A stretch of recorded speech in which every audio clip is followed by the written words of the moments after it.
Terminal baru Bandara Syamsuddin Nur Banjarmasin di Jalan Kasturi, Landasan Ulin Utara, Banjarbaru, Kalimantan Selatan memiliki luas 77.569 meter persegi. Pembangunan ini merupakan bentuk dukungan PT Angkasa Pura I terhadap program pemerintah Provinsi Kalimantan Selatan di bidang pariwisata.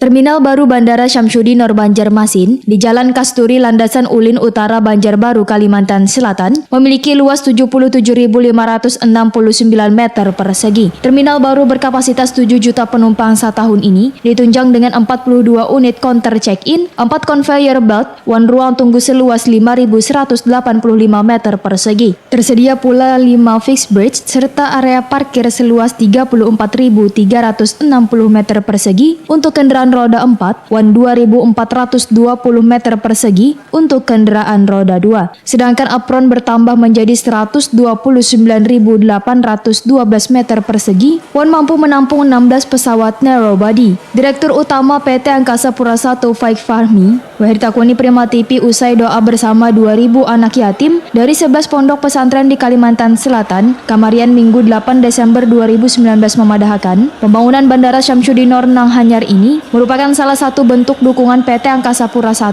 terhadap program pemerintah Provinsi Kalimantan Selatan di bidang pariwisata. Menurut Faik Fahmi, Pemprov Kalimantan Selatan menggelar sedikitnya 32 agenda kegiatan kepariwisataan pada 2020 untuk menarik kedatangan wisata nasional maupun internasional. Bahkan Pemprov Kalimantan Selatan menargetkan kunjungan wisatawan Nusantara pada tahun 2020 sebanyak 1 juta dan wisatawan mancanegara sebanyak 100.000 orang. Faik Fahmi menegaskan, sudah tersedianya ada 11 slot penerbangan untuk maskapai yang beroperasi ke Banjarmasin serta rute internasional berupa penerbangan umroh dan haji.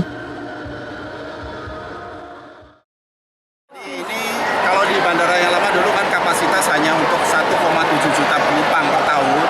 Yang sekarang ini sudah 7 juta penumpang per tahun dengan status menjadi bandara internasional. Saya kira akhir tahun ini kan permintaan meningkat.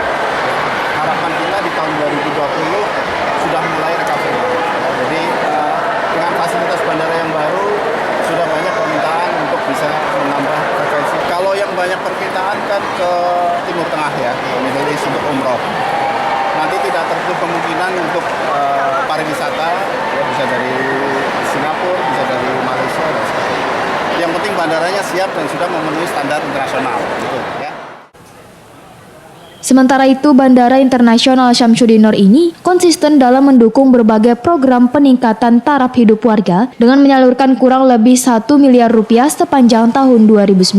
Di bidang pendidikan juga disalurkan bantuan berupa sarana dan prasarana sekolah sehingga pelatihan budidaya madu bagi warga di sekitar Cempaka. Sedangkan di bidang kesehatan, PT Angkasa Pura merenovasi bangunan posyandu dan layanan kesehatan keliling gratis di puskesmas di sekitar bandara.